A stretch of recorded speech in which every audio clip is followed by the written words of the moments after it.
So, i-click natin itong privacy policy na hyperlink under notice. Pholox Assistant Privacy Policy. Last updated effective date, yung version number.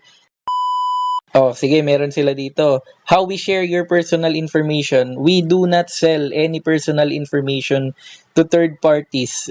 In order to provide you with timely services, your personal information may be shared with our affiliated companies.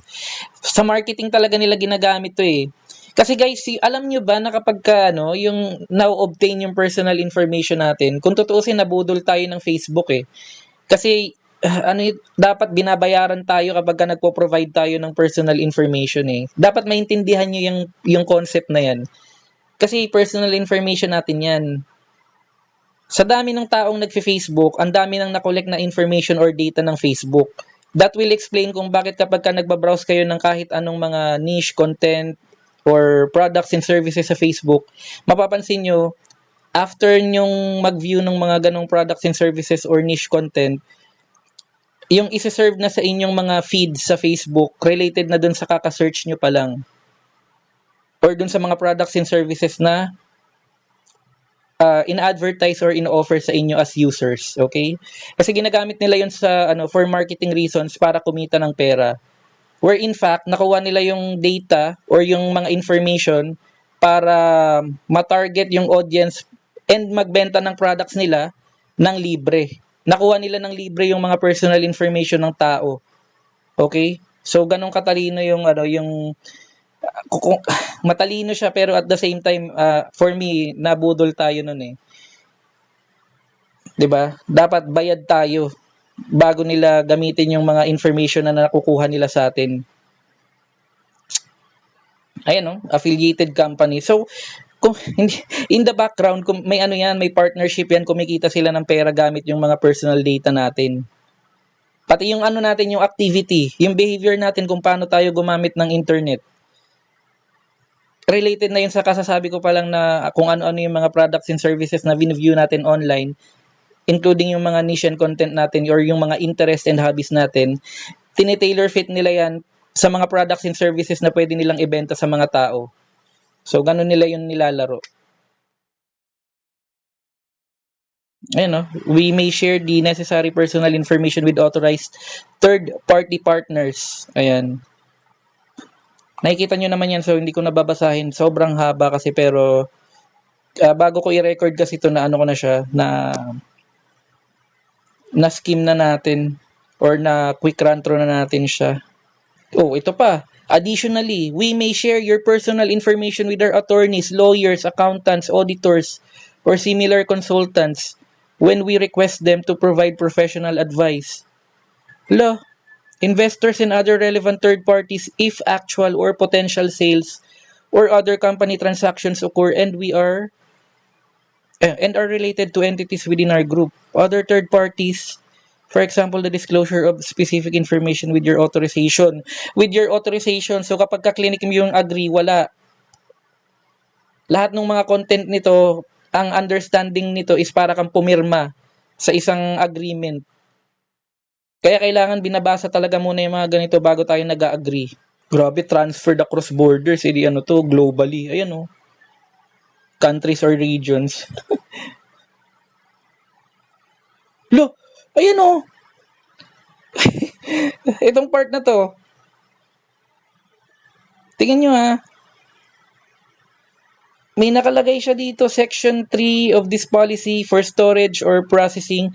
We may also transfer your personal information to third-party service providers and business partners, and your data may therefore also be transmitted to other countries or regions. Gusto mo ba yun? Naku. Ito yung gusto kong i-highlight rin. Right to withdraw consent. So may option dito to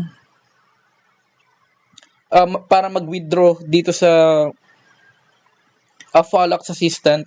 So meron naman palang nakalagay dito na right to withdraw consent, okay?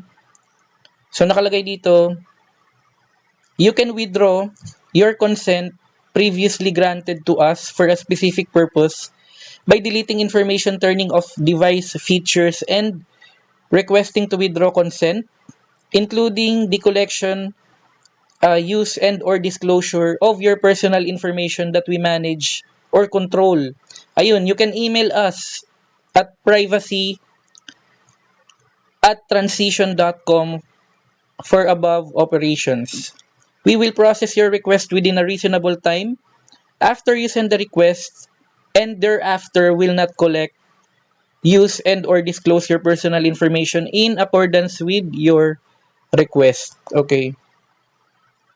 If you withdraw your consent, you may not be able to continue receiving the part and or full benefit of the Follox Assistant and its service. Okay, so at least may ganitong part naman pala.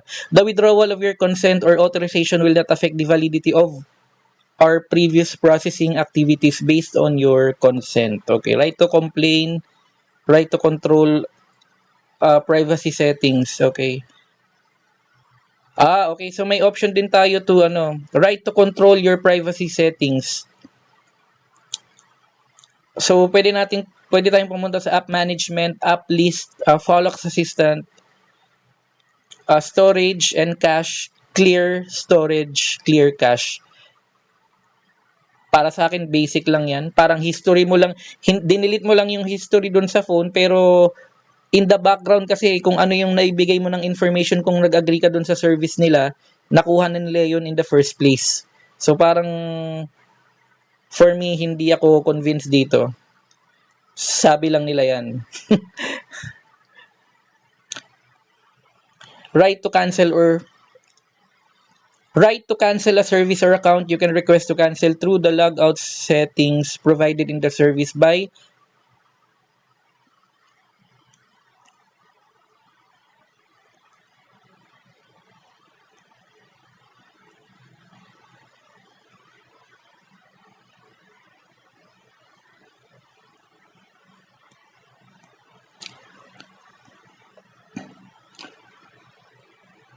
Okay, so at your own pace, pwede niyong basahin yung the rest ng information dito, third-party service providers and services, supplement and update of the policy, and yung contact us information nila. Meron rin kasi silang information dito about how we collect or how we handle the personal information of children. Nakakatakot to. Pati syempre yung mga bata na mahilig gumamit ng phone kahit below 18 years old, kapag ka nag-enter sila ng details, hindi nila alam. Nakakapag-extract na ng information galing sa kanila. Balikan lang natin guys yung recap lang natin This update mainly involves the following content. We further enrich our intelligent AI related services, providing additional details on how we use your personal information in the context of new features including AI image Q&A, and then refer to AI related services. Ayan. Sana through this video na-raise natin yung awareness natin regarding yung mga pre-installed apps and AI assistant features sa ating mga phone. Yes, napaka-convenient talaga ng AI or artificial technology, pero dapat aware din tayo sa mga disadvantages, lalo na when it comes to our privacy and security. Okay? Maraming salamat, and kung may natutunan kayo sa video na to or kung meron kayong gustong i-share na information, feel free to comment. Ituloy natin yung conversation natin from there. Maraming salamat.